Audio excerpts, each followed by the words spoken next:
ദൈവനാമത്തിന് മഹത്വമുണ്ടാകട്ടെ. പ്രിയ സഹോദരങ്ങളെ, നമ്മിൽ പലരും വലിയ സാമ്പത്തിക ബുദ്ധിമുട്ടിലൂടെയാണ് കടന്നു പോകുന്നത്. വാടക കൊടുക്കാൻ പണമില്ല, ലോൺ അടയ്ക്കാൻ പണമില്ല, കടം പെരുകുന്നു. ചിലപ്പോൾ നിങ്ങൾക്ക് തോന്നാം, ഇനി ഒരിക്കലും എനിക്ക് സ്വന്തമായി ഒരു വീടുണ്ടാകില്ല, എനിക്ക് കല്യാണം കഴിക്കാൻ പറ്റില്ല, എനിക്ക് ഈ കടത്തിൽ നിന്ന് കരകയറാൻ കഴിയില്ല. ഇതൊക്കെ പിശാച് നിങ്ങളുടെ ചെവിയിൽ പറയുന്ന നുണകളാണ്. നിങ്ങളെ ഭയപ്പെടുത്താനും തളർത്താനും വേണ്ടിയുള്ള തന്ത്രങ്ങൾ. പക്ഷേ ഇന്ന് ദൈവവചനത്തിൻ്റെ അടിസ്ഥാനത്തിൽ നിങ്ങൾക്ക് പ്രത്യാശ നൽകുന്ന ചില കാര്യങ്ങൾ പറയാൻ ഞാൻ ആഗ്രഹിക്കുന്നു. നമ്മൾ ചെയ്യുന്ന ചില തെറ്റുകളാണ് നമ്മുടെ സാമ്പത്തിക പരാജയത്തിൻ്റെ കാരണം. ഈ തെറ്റുകൾ തിരുത്തിയാൽ 2026 മാത്രമല്ല, ജീവിതകാലം മുഴുവൻ ദൈവത്തിൻ്റെ സാമ്പത്തിക അനുഗ്രഹം നിങ്ങൾക്ക് ലഭിക്കും. ഇന്ന് നമ്മൾ പരിശോധിക്കാൻ പോകുന്നത് സാമ്പത്തിക കാര്യങ്ങളിൽ നമ്മൾ വരുത്തുന്ന 4 പ്രധാന തെറ്റുകളെക്കുറിച്ചും അതിനുള്ള ദൈവിക പരിഹാരങ്ങളെക്കുറിച്ചുമാണ്. നമ്മുടെ പഠനത്തിലേക്ക് കടക്കുന്നതിന് മുൻപ് ദൈവത്തോട് ഒരു വാഗ്ദാനം നൽകാൻ നിങ്ങൾ തയ്യാറാണോ? കർത്താവെ, എൻ്റെ സാമ്പത്തിക കാര്യങ്ങൾ അങ്ങയുടെ ഹിതത്തിനനുസരിച്ച് ക്രമീകരിക്കാൻ ഞാൻ ആഗ്രഹിക്കുന്നു എന്ന് പറയാൻ ആഗ്രഹിക്കുന്ന സകലരും താഴെ കമൻറ്റ് ബോക്സിൽ ഇപ്രകാരം ഒന്ന് എഴുതുക: കർത്താവെ, അങ്ങാണ് എൻ്റെ ഓഹരി. നിങ്ങളുടെ ഈ വരികൾ ദൈവത്തിലുള്ള നിങ്ങളുടെ പൂർണ്ണ ആശ്രയത്തിൻ്റെ തെളിവായി മാറട്ടെ. ഒന്നാമത്തെ തെറ്റ്, പണത്തെക്കുറിച്ച് ലോകത്തിനുള്ള തെറ്റായ ചിന്താഗതികൾ വെച്ച് പുലർത്തുന്നത്. ഇവിടെ 2 തരം തെറ്റുകളുണ്ട്. ഒന്ന്, പണമാണ് എല്ലാം എന്ന് ചിന്തിച്ച് അതിനുവേണ്ടി മാത്രം ജീവിക്കുന്നത്. ഇത് അത്യാഗ്രഹമാണ് പണക്കാരെ വെറുക്കുന്നതും ദാരിദ്ര്യമാണ് വിശുദ്ധി എന്ന് തെറ്റിദ്ധരിക്കുന്നതും. പണക്കാരായാൽ അത് പാപമാണ്. അവർ പണക്കാരായത് പാപത്തിലൂടെയാണ് അവർ പണം നേടിയത് എന്ന് ചിന്തിക്കുന്നത് തെറ്റാണ്. അബ്രഹാമും ദാവീദും എല്ലാം ദൈവഭക്തരായിരുന്നു, ഒപ്പം വലിയ ധനികരുമായിരുന്നു. വചനം പറയുന്നു, ധനമോഹമാണ് എല്ലാ തിന്മകൾക്കും അടിസ്ഥാന കാരണം. ശ്രദ്ധിക്കുക, ധനം അല്ല തിന്മ, ധനമോഹമാണ് തിന്മ. അതുകൊണ്ട് പണത്തെ വെറുക്കരുത്, പണത്തെ സ്നേഹിക്കുകയും അരുത്. ദൈവം നമുക്ക് തരുന്ന സമ്പത്ത് ആസ്വദിക്കാനും നന്മ ചെയ്യാനും വേണ്ടിയുള്ളതാണ്. വചനം പറയുന്നു, തങ്ങളുടെ പ്രതീക്ഷകൾ അനിശ്ചിതമായ സമ്പത്തിൽ വയ്ക്കാതെ അവയെല്ലാം നമുക്ക് അനുഭവിക്കാൻ വേണ്ടി ധാരാളമായി നൽകിയിട്ടുള്ള ദൈവത്തിൽ അർപ്പിക്കാനും നീ ഉദ്ബോധിപ്പിക്കുക. ദൈവം ആഗ്രഹിക്കുന്നത് നമ്മൾ ദരിദ്രനായി ഇരിക്കാനല്ല, മറിച്ച് സമ്പത്ത് ദൈവഹിതപ്രകാരം ഉപയോഗിക്കുന്നവർ ആയിരിക്കാനാണ്. വചനം പറയുന്നു, കർത്താവിൻ്റെ അനുഗ്രഹം സമ്പത്ത് നൽകുന്നു, അവിടുന്ന് ദുഃഖം കലർത്തുന്നില്ല.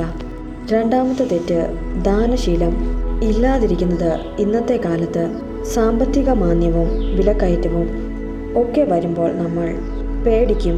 എൻ്റെ കയ്യിൽ ഇതേ ഉള്ളൂ, ഇത് കൊടുത്താൽ എനിക്ക് ജീവിക്കാൻ തികയില്ല എന്ന് നമ്മൾ ചിന്തിക്കും. അതുകൊണ്ട് നമ്മൾ ഉള്ളത് മുറുകെ പിടിക്കും, കൊടുക്കാൻ മടിക്കും.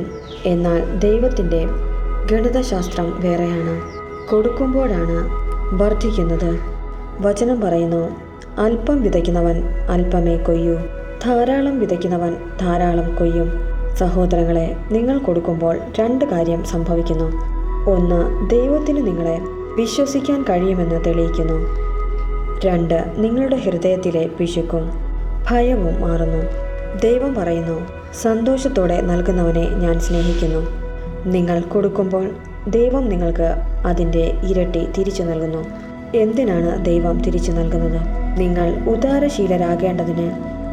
ദൈവം നിങ്ങളെ എല്ലാ വിധത്തിലും സമ്പന്നരാക്കും. അതായത് നിങ്ങളൊരു പൈപ്പ് പോലെ ആകണം. ഒരറ്റത്തുകൂടെ ദൈവത്തിൻ്റെ അനുഗ്രഹം വരുന്നു, മറ്റേ അറ്റത്തുകൂടെ അത് മറ്റുള്ളവരിലേക്ക് ഒഴുകുന്നു.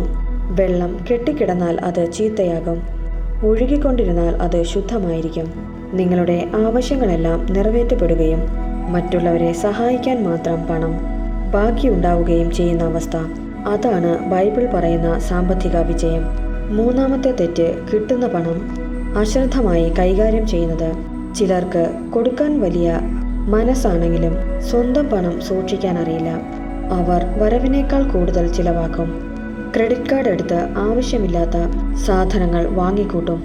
മറ്റുള്ളവരെ കാണിക്കാൻ വേണ്ടി വില കൂടിയ വസ്ത്രങ്ങളും കാറും വാങ്ങും. ഇത് ദൈവത്തിന് ഇഷ്ടമല്ല. മത്തായി 25 താലന്തുകളുടെ ഉപമ ഓർത്തു നോക്കൂ. താലന്ത് വർദ്ധിപ്പിച്ചവരെ യജമാനൻ അനുഗ്രഹിച്ചു, എന്നാൽ അത് കുഴിച്ചിട്ടവരെ യജമാനൻ ശിക്ഷിച്ചു. നിങ്ങൾ നല്ലൊരു കാര്യസ്ഥനാണോ? നിങ്ങൾക്ക് കൃത്യമായ ഒരു ബജറ്റ് ഉണ്ടോ?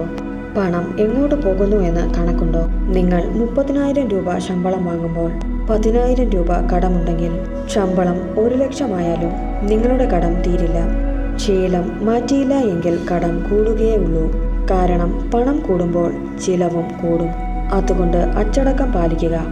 ആവശ്യങ്ങളും ആഡംബരങ്ങളും തമ്മിലുള്ള വ്യത്യാസം തിരിച്ചറിയുക. എല്ലാം ദൈവത്തിൻ്റെതാണ്. നമ്മൾ അതിൻ്റെ സൂക്ഷിപ്പുകാർ മാത്രമാണ്. നല്ല സൂക്ഷിപ്പുകാരനെ മാത്രമേ ദൈവം കൂടുതൽ ഏൽപ്പിക്കുകയുള്ളൂ. 4ാമത്തെ തെറ്റ്, പ്രധാനപ്പെട്ടത്, പെട്ടെന്ന് മടുത്തു പോകുക. ചിലർ പറയും, ഞാൻ കഴിഞ്ഞ മാസം ദശാംശം കൊടുത്തു, പക്ഷേ എനിക്ക് ലോട്ടറി അടിച്ചില്ല. അല്ലെങ്കിൽ ഞാൻ ബഡ്ജറ്റ് എഴുതി നോക്കി, പക്ഷേ കടം തീർന്നില്ലല്ലോ. സഹോദരങ്ങളെ, സാമ്പത്തിക വിജയം എന്നത് ഒറ്റ ദിവസം കൊണ്ട് സംഭവിക്കുന്ന മാജിക് അല്ല. അതൊരു വിത്താണ്. വിത്തിട്ടാൽ ഉടനെ മരം മുളയ്ക്കില്ല. അതിന് സമയമെടുക്കും. വചനം പറയുന്നു, നന്മ ചെയ്യുന്നതിൽ നമുക്ക് മടുപ്പ് തോന്നാതിരിക്കട്ടെ. എന്തെന്നാൽ നമുക്ക് മടുപ്പ് തോന്നാതിരുന്നാൽ യഥാകാലം വിളവെടുക്കാം. നിങ്ങൾ വിശ്വസ്തയോടെ തുടരണം. ദാനശീലം തുടരണം. അച്ചടക്കം തുടരണം. ദൈവത്തിലുള്ള ആശ്രയം തുടരണം. മാസങ്ങളോളം, ചിലപ്പോൾ വർഷങ്ങളോളം ഇത് തുടരുമ്പോൾ ഇതിൻ്റെ ഫലം പലിശ സഹിതം നിങ്ങൾക്ക് ലഭിക്കും. ഒരിക്കലും തോറ്റ് പിന്മാറരുത്. സ്ഥിരതയാണ് വിജയത്തിൻ്റെ താക്കോൽ. സഹോദരങ്ങളെ, ഇന്ന് നിങ്ങളുടെ സാമ്പത്തിക നില എന്തുതന്നെ ആയാലും ദൈവത്തിനത് മാറ്റാൻ ഒരു നിമിഷം മതി. പക്ഷേ അതിന് നിങ്ങൾ സഹകരിക്കണം. ലോകത്തിൻ്റെ ചിന്താഗതി മാറ്റുക. ഉദാരമായി കൊടുക്കുക. പണം സൂക്ഷിക്കാൻ പഠിക്കുക. മടുക്കാതെ മുന്നോട്ട് പോവുക. അപ്പോൾ സ്വർഗത്തിൻ്റെ വാതിലുകൾ നിങ്ങൾക്ക് മുന്നിൽ തുറക്കപ്പെടും.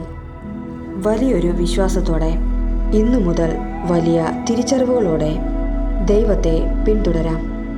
ഈ കേട്ട വചനത്താൽ നമ്മെ ഓരോരുത്തരെയും ദൈവം അവിടുന്ന് അനുഗ്രഹിച്ച് സമൃദ്ധിയായി വഴി നടത്തുമാറാകട്ടെ. ആമേൻ.